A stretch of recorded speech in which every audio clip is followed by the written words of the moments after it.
আসসালামু আলাইকুম। বার্তা নির্যাসে সবাইকে স্বাগতম। ইরানের বিপক্ষে যুক্তরাষ্ট্র ইসরায়েলের পরাজয় নিশ্চিত বলেছে ৮০টি থিংক ট্যাঙ্ক। ইরানে চলমান সংঘাতে যুক্তরাষ্ট্র ও ইসরায়েল তাদের সুনির্দিষ্ট লক্ষ্য অর্জনে বড় ধরনের ব্যর্থতার মুখে পড়েছে। বিশ্বের প্রধান ৮০টি আন্তর্জাতিক থিংক ট্যাঙ্ক ও গবেষণা প্রতিষ্ঠানের গত এক মাসের প্রতিবেদন ও তথ্য বিশ্লেষণে এমন চিত্র উঠে এসেছে। সেন্টার ফর স্ট্র্যাটেজিক স্টাডিজের সাম্প্রতিক এক বিশেষ পর্যালোচনায় দেখা গেছে, সামরিক শক্তিতে এগিয়ে থাকলেও কৌশলগত অবস্থানে ইরান এখন অনেক বেশি সুবিধাজনক অবস্থায় রয়েছে। বিশ্বের বিভিন্ন প্রান্তের প্রভাবশালী গবেষণা প্রতিষ্ঠানের তথ্য বিশ্লেষণ করে এই গবেষণার মূল ফলাফল প্রকাশ করা হয়েছে। বিশ্লেষকদের মতে রমজান যুদ্ধ তথা ইরানের বর্তমান আত্মরক্ষা কৌশল ৫টি প্রধান দিক উন্মোচন করেছে।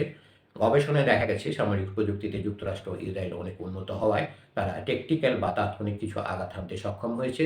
তবে দীর্ঘমেয়াদী স্ট্র্যাটেজিক বা রণকৌশলগত বিজয়ের দৌড়ে তারা পিছিয়ে পড়েছে।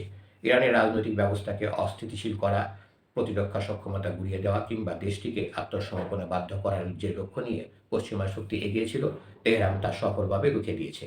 দর্শক, আরও সংবাদ পেতে আমাদের বার্তা নির্যাস চ্যানেলটি সাবস্ক্রাইব করে আমাদের সাথেই থাকুন। যুদ্ধের অন্যতম প্রধান কেন্দ্রবিন্দু হয়ে দাঁড়িয়েছে হরমুজ প্রণালী। ইরান অত্যন্ত বুদ্ধিমত্তার সাথে অপ্রতিসম যুদ্ধ চালিয়ে যুদ্ধের নিয়ন্ত্রণ নিজের হাতে রেখেছে। যুক্তরাষ্ট্র ও তার মিত্ররা এই গুরুত্বপূর্ণ নৌপথটি দখল করতে বা পুনরায় সচল করতে কার্যত ব্যর্থ হয়েছে, যা আন্তর্জাতিক ভূ রাজনীতিতে ইরানের অবস্থানকে আরও শক্তিশালী করেছে। বিশ্লেষকদের মতে বর্তমানে এটি একটি ক্ষয়িষ্ণু যুদ্ধে পরিণত হয়েছে। এই পরিস্থিতিতে সময় যত বাড়াচ্ছে তা যুক্তরাষ্ট্র বা ইসরায়েলের চেয়ে ইরানের জন্য বেশি অনুকূল হয়ে উঠছে। যুক্তরাষ্ট্র এখন এক এমন অবস্থানে রয়েছে যেখানে যুদ্ধ থেকে সম্মানজনকভাবে বেরিয়ে আসতে হলে তাদের হয় একটি কৃত্রিম প্রচারণামূলক বিজয় দেখাতে হবে, নতুবা কোনো অর্জন ছাড়াই যুদ্ধের সমাপ্তি টানতে হবে।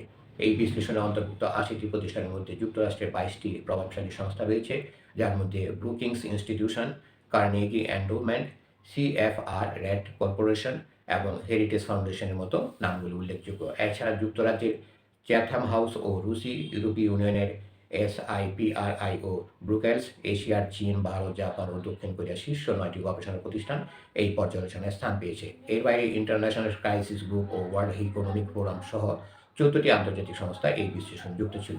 এই প্রভাবশালী প্রতিষ্ঠানগুলোর বিশেষজ্ঞরা একমত যে ইরান অত্যন্ত সুকৌশলে যুদ্ধের মোড় ঘুরিয়ে দিয়েছে। তারা মনে করেন সামরিক শক্তি প্রয়োগের চেয়েও বড় বিষয় হলো কৌশলগত লক্ষ্য অর্জন করা, আর ঠিক সেই জায়গাতেই যুক্তরাষ্ট্র ইসরায়েলের আটকে দিতে সক্ষম হয়েছে তেহরান। ধন্যবাদ সবাইকে এতক্ষণ ধরে আমাদের সাথে থাকার জন্য। আরও সংবাদ পেতে আমাদের বার্তা নিজের চ্যানেলটি সাবস্ক্রাইব করে আমাদের সাথেই থাকুন।